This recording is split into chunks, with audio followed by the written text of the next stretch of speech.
Donc, la semaine dernière marquait justement la fin de la session parlementaire du côté de Québec, M. Bernard, session dans laquelle vous avez été nommé le 21 avril dernier ministre délégué à l'économie et au PME.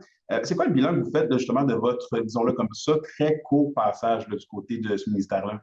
Ben, je vais vous dire, je suis privilégié. OK, j'ai eu la confiance de la première ministre, là, Mme Christine Fréchette, qui m'a confié ce ministère-là.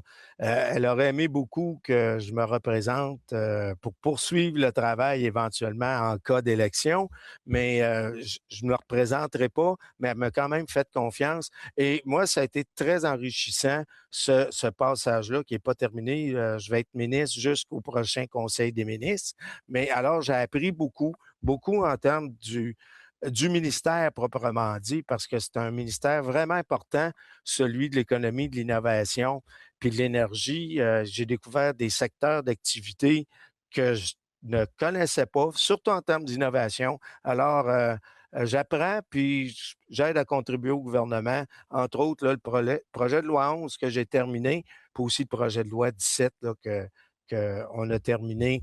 Personne ne croyait qu'on aurait le temps de le faire, puis on a réussi. Puis j'ai une très bonne équipe. Là. Et en ce sens-là, comment vous pensez avoir réussi justement à faire la différence là, dans votre travail?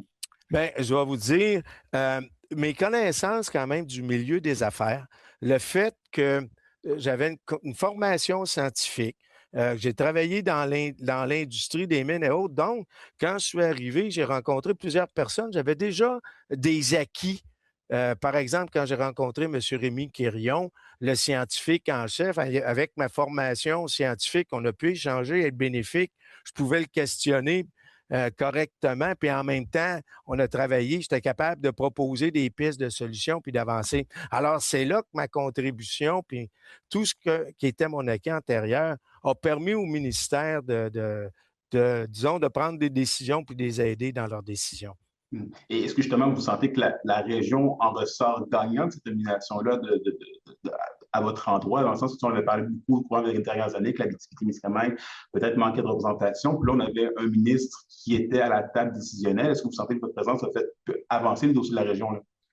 Je vous dirais pour les dossiers de la région, quand même, c'est plus mitigé comme impact parce que je suis arrivé, comme vous l'avez mentionné, à 6 mois des élections.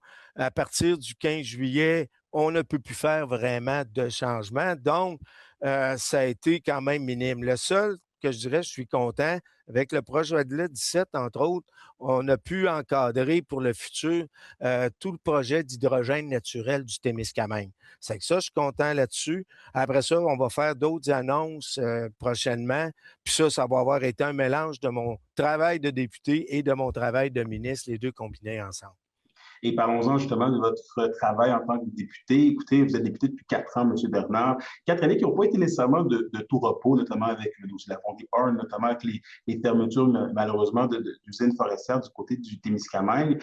Est-ce que vous sentez que vous laissez la région dans un meilleur état qu'à votre arrivée? Je dirais, pour le cadre de la fonderie, je dirais, malgré tous les enjeux de santé publique, la santé publique est importante.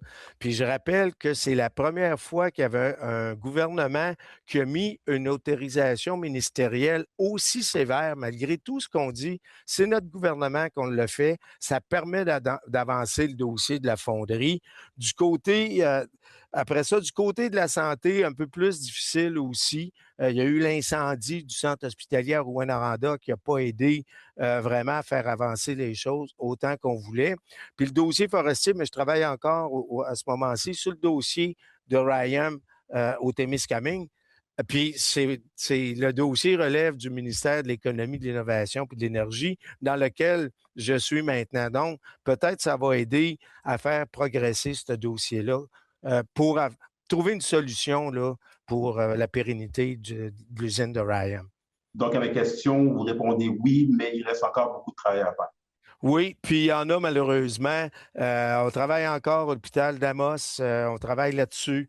Il y a le dossier de la ligne hydroélectrique que j'aurais aimé faire avancer un peu plus. Comme vous savez, là, l'énergie est serrée en région. Donc, ça, peut-être, je vais manquer de temps pour attacher ces derniers dossiers-là. Monsieur Bernard, merci beaucoup pour avoir pris le temps encore une fois aujourd'hui. Puis bonne route pour la suite. Le plaisir est pour moi, M. Dallaire.